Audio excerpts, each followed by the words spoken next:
I'm Jackie Reid and welcome to your Wednesday footy feed. As struggling sides West Coast and St Kilda prepare to face off on Sunday, attention is already turning to key off-season decisions. For the Eagles, it's about the coach's contract. For the Saints, it's about recruiting. Matt Thompson has more. Another bad night at the office. I'll give them a cuddle and we'll move on, mate. Maybe that's what they need at the moment. Maybe that's what I need. It's put John Worsfold's future well and truly in the spotlight, but the out-of-contract coach won't even confirm whether he wants to continue on. You know, I know you're anxious. You're anxious for an answer, and I'm not sure how many weeks away the end of the season is, but it'll come around quick enough for you, mate. You're keen to coach next year and beyond? Oh, come the end of the year, I'll give you that answer. Yeah, absolutely. Really keen to give you an answer. Scott Watters has an eye towards the off-season too. He wants to fix the recruiting mistakes of the past, declaring the Ross Lyon era has cost the Saints dearly. You know, our club from 2006 to 2010, we've got the worst retention rate from a recruitment point of view if you look at what we recruited in that time and what remains at the club. In fact, only 12 players recruited over that time are still on the Saints list. If we'd recruited better, some of those players would still be here. They're not, so we've got to fill that gap. He doesn't like the term rebuilding, but whatever this phase is, it's likely to be slow progress. A quick fix with mature age stars not on the radar.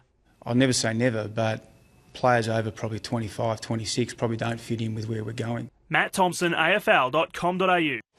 Fremantle's Ross Lyon era couldn't be going any better. The Dockers are having their second best start to a season under the coaching mastermind, and in an ominous sign for the rest of the competition, Lyon thinks they can get better. Reporter Alex Malcolm joins us from Fremantle. Alex, Ross has certainly got Freo firing. Well, Jackie, with Fremantle about to embark on the bye, Ross Lyon has given the majority of his players 5 days off to rest and recuperate from a very good start to season 2013. But there's no chance of the Dockers resting on their laurels. Ross Lyon believes his side can get better and better in the second half of the year. Well, I think significantly we do need to improve. We've got plenty of improvement in contested ball. Clearance work in particular has been inconsistent. Well, 16 players still remain at the club to train during this week. Those that are playing in the AFL are here, and those that are recovering from injury as well, including Matthew Pavlich, Aaron Sandilands and Michael Walters. But there's no guarantee that Pavlich or Walters will come straight back into the side for round 12 against Brisbane.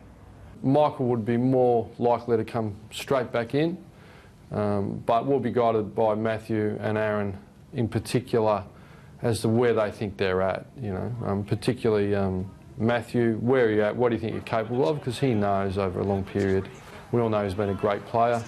And if he was to say to me, you know, I think I can come in and contribute straight away, he would play straight away.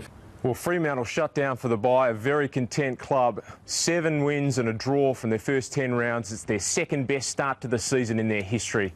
Back to you. Thanks for that, Alex. North Melbourne coach Brad Scott has a big headache to deal with ahead of Saturday night's clash with the Gold Coast, finding a way to stop Gary Ablett. As his team got stuck into training today, the Roos coach was thinking outside of the square.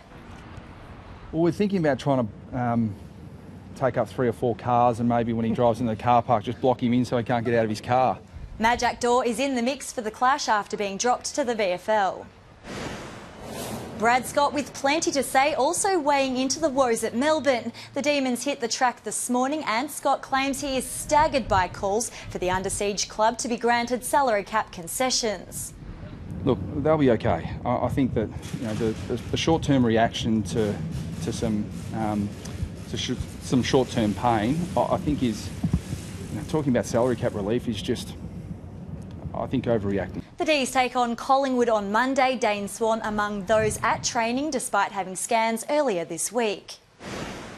Adelaide is in recovery mode after a brutal battle with Freo. Scott Thompson and David McKay at risk of missing Saturday's clash with the Swans. Yeah, there'd been some doubt, those two. Yeah, it was obviously a very physical game last week and the conditions made it a real contest. So a few guys still a bit sort of bruised and battered from the weekend. Both will be selected, but a decision might not be made until game day. Sanderson has flagged a couple of changes. And GWS young gun Lockie Whitfield is the Round 10 NAB AFL Rising Star Very nominee. proud to, get the nominee and join all the other players that have received it so far this year. Good mates with a few of them, so yeah, it's good to finally get it.